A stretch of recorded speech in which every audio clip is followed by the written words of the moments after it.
So far of this Get ready for the second wave. America, are you going to send your sons and daughters off to die for the Zionists? Let me just be clear. The one who started all this for his political ambitions to save his political career in his own neck fled to Greece. Satan Yahoo has fled to Greece. He brought all this on his own people and then ran away, the cowardly little fuck-ass bitch he is. Those ballistic missile sites, according to Israeli media, they even had Mossad intelligence agents on the ground in Israel. This is history in the making. Targets, showing them, showing the Israeli This military, is history in the making. where to strike in order to knock Bring the out. Zionists to their knees once and for all. We'll round up the rest. As well as terrifying, this really an exposition of just what we're trying to draw the USA into the war with Iran, and we've got the only country with a leader dumb enough to actually do it. Donald dipshit. But he's got balls. No brains, just balls. Given that Trump. much of its, again, air defense capabilities and its offensive capabilities, these ballistic missiles have been taken out.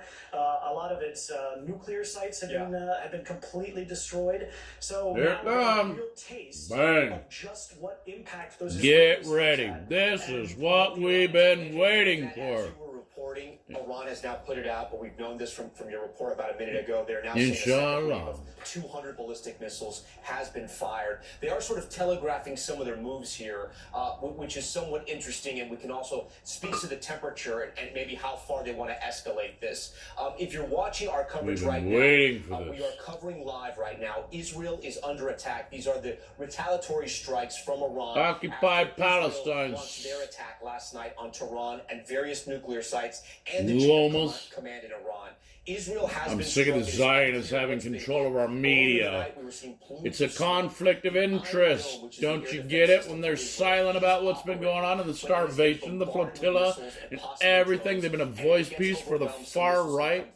They've been a voice piece for AIPAC. Here we go. Hang on. Oh, I've been waiting for this. I've been waiting for this. I've been waiting for this. Let it rain. Let it rain. They're going to wear down this Iron Dome. Then they're going to come in for real. Do you think they haven't been understanding how to combat that Iron Dome? Get ready. Oh, this is a beautiful day. Beautiful day for Palestine. A beautiful day for Palestine. It's about time. It hits the ground and obviously explodes, or it hits the target and there's an explosion. Matt Bradley, rightly so, reported how Israel any information out about what has been struck, because we have to understand they are under attack right now, right? This is the middle of combat right now, and they're going to be very... No more impunity. Their main concern right now is protecting the people of Israel. Let it happen. Rain down. Playing the next step, Matt, which you think will likely be what from Israel? Let this be the end of the Zionist regime. Well, we don't know exactly. The next step, and I just want to tell you, I just got a message from the IDF saying that those explosions are from interceptions or fallen projectiles. Now, obviously, from where we're sitting, I can't tell whether this is an interception or whether that's an actual impact. You hang tight. Don't think they're not fully aware of the Iron Dome. You know, Tom, it's hard to imagine escalating this situation any further, given the nature of the attacks overnight. It's going to get great. Throughout the day, there isn't much Something tells me this is going to be great. That is one of the things that the Iranians are going to I'm seeing some real good whether or not they're going to be stepping back action. From the brink. You mentioned how they're broadcasting all of this. This is clearly for domestic and international consumption.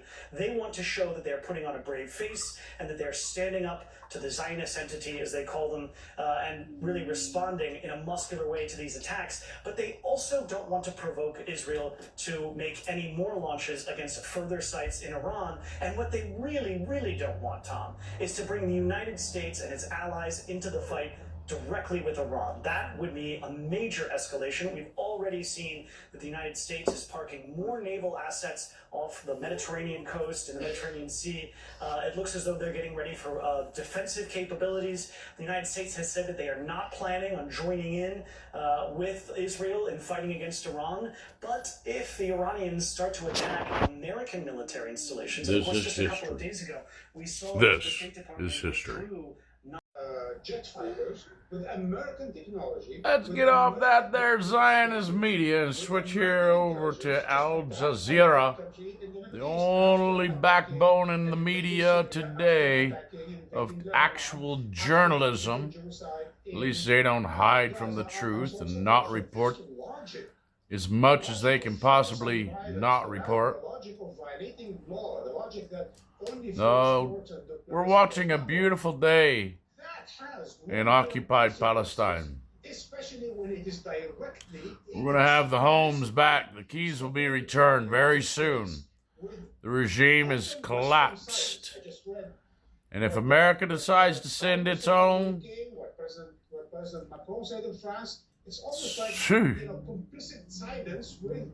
that means people will hopefully wake up to the idea of how bad AIPAC is. That doesn't sound like it's the appropriate statement at this point in time. Okay, thank you very much, Marwan Bashara, for all of your analysis on the latest. I do want to bring in Elijah Magnier, a military and political analyst, joining us live about from time. Paris. Elijah, we're looking at the... I don't think there should be any further restraint. This is in But who am I to... It's like a residential area. Israeli media is reporting... The fact that Netanyahu literally abandoned ship, got on a plane last night and flew to Greece, leaving his own cowardly public to fend for themselves. Good luck. Head to the bunker. Hope you got some groceries. Let it rain.